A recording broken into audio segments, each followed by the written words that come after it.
Cricket का खेल बड़ा ही रोमांचक है और इसको और रोमांचक बनाते हैं इसमें ऐड होने वाले नए नियम।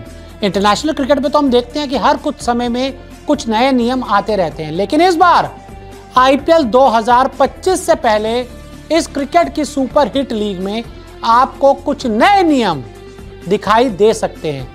आईपीएल में 5 नए नियम की हुई एंट्री, किसे फायदा और किसे होगा नुकसान। हर साल की तरह या हर बार की तरह आप सभी को आईपीएल का बड़ा बेसब्री से इंतजार रहता है और उससे पहले आपको इंतजार रहता है आईपीएल ऑक्शन का। और इस बार फ्रेंचाइजी ने कहा है कि ये नए नियम लेकर आओ जिससे हमें जिताओ। क्या ऑक्शन के लिए नियम है जो फ्रेंचाइजी ने प्रपोज किए हैं, बीसीसीआई को बताते हैं। तो देखिए, सबसे पहले 5 साल के बाद हो मेगा ऑक्शन।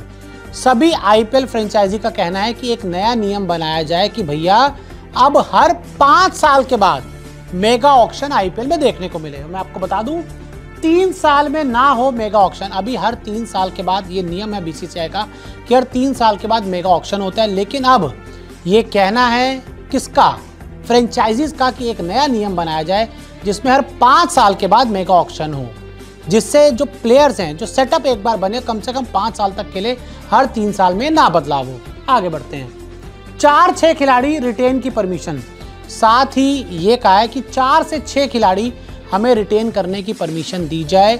ये फ्रेंचाइजी का कहना है बीसीसीआई वालों को, जो रिटेंशन खिलाड़ियों की सीमा है उसको आप प्लीज बढ़ा दो।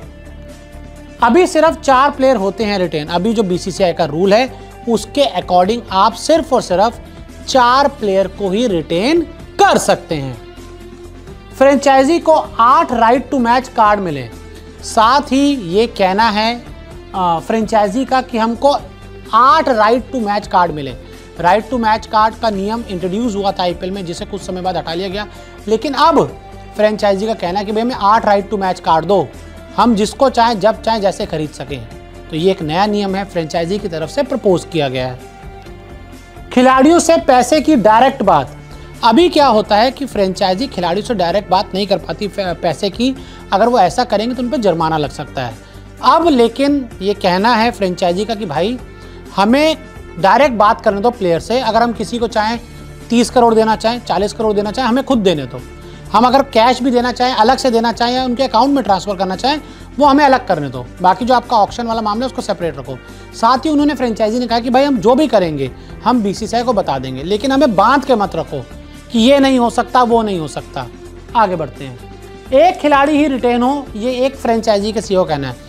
अब कुछ जो बड़ी मजबूत टीम है उनके फ्रेंचाइजीज का कहना है कि हमें ज़्यादा प्लेयर रिटेन करने दो। अब जो कुछ कमज़ोर टीमें हैं उन्होंने कहा सिर्फ एक ही प्लेयर रिटेन हो, ज़्यादा प्लेयर हमें रिटेन नहीं करने। तो ये अलग अलग नियम प्रपोज किए जा रहे हैं अलग अलग फ्रेंचाइजियों की तरफ से बीसीसीआई को इस साल का जो मेगा ऑक्शन है उससे पहले।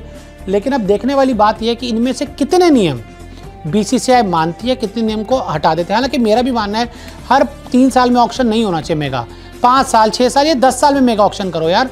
कि एक जो बड़ा प्लेयर जो लीड कर रहा हो कम से कम 10 साल या 6-7 साल तो लीड करे। अब हर 3 साल में बदलोगे तो कैसे चलेगा ना।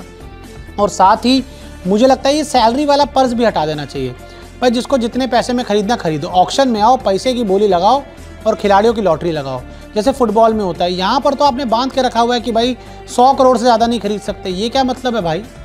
1000 करोड़ से में खरीदने दो, मिलने दो विराट कोहली, रोहित शर्मा को 100 करोड़ रुपये, 150 करोड़ रुपये।